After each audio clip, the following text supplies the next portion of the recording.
My name is Lita Pezderek, and I'm passionate about the landscape and having a balanced use of the landscape. I want to raise my children in an environment that we can all recreate in and still feel that we left it better than we found it. I'm Norm Elford, and I'm Lita's dad. And I asked my dad to come today and talk with me because a lot of the memories that I have of the foothills and Porcupine Hills and Upper Old Man, those are from my childhood, and it was my parents taking me back there, me and my brothers out, to go camping and hiking.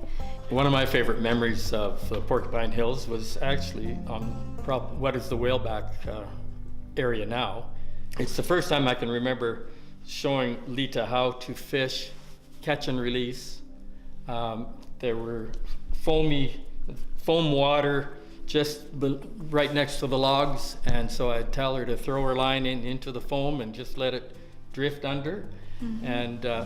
And if we caught that fish and let him go, we could come back the next day and catch him again. I don't remember, growing up and going camping out in that area.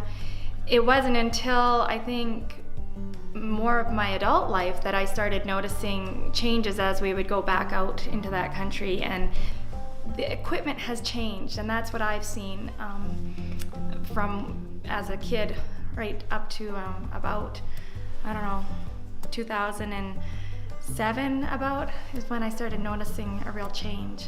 And that's when I first had my son and took him out into the back country. And now I worry that I can't take him out there as much.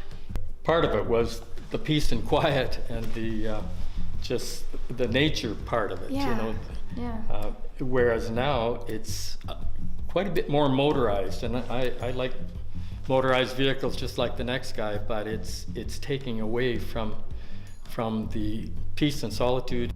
I have friends, I run in these circles of people that they go, well, no, we're staying on the trail. And I go, well, what trail?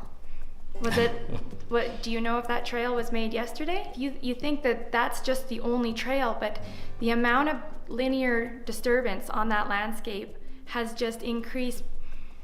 I can't even imagine how many more trails are out there than there once was. Yeah, the threats to the Porcupine Hills and Livingstone area, I think, is just overuse.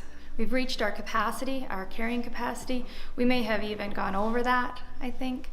Without some sort of limitations, there's no one saying, okay, that's enough. What I'm hoping is that we can, with some land use planning and getting all the different stakeholders to the table, we can come up with some real neat solutions that work out for everybody. Land use planning is the key to allowing just that.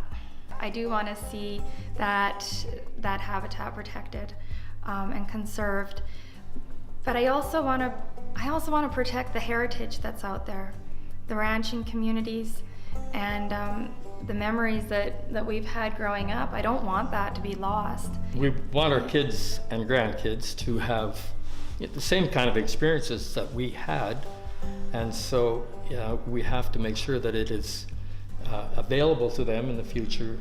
If we can educate the young people that are coming up to value the land and appreciate the fact that they can go there, that it is, if they had a sense of ownership, maybe they would keep it more pristine. The landscape needs a voice.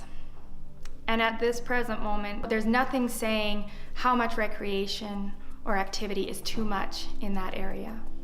We've got forestry management plans. We have grazing plans. We don't have a recreational plan or a linear disturbance plan.